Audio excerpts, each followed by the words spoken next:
Сәлеметсіздер ме, көрермен? Сіздермен бірге сөз түзер айдары. Мынандай қателерді жиі кездестірсек те, үйреншікті болып кеткен.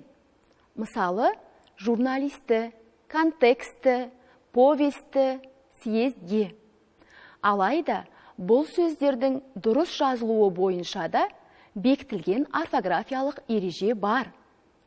Кірме сөздердің ішінде келесідей дыбыстарға аяқталғандарына қазақ тілінің қосымшалары жалғанған кезде ең соңғы дауыссыздар түсіріліп айтылады және солай жазылады. Онда дұрысы журналисі, контексті, повесі, съезге. Мәлімет сіздерге пайдалы болды деп ойлаймын. Келесі кездескенше сау болыңыздар.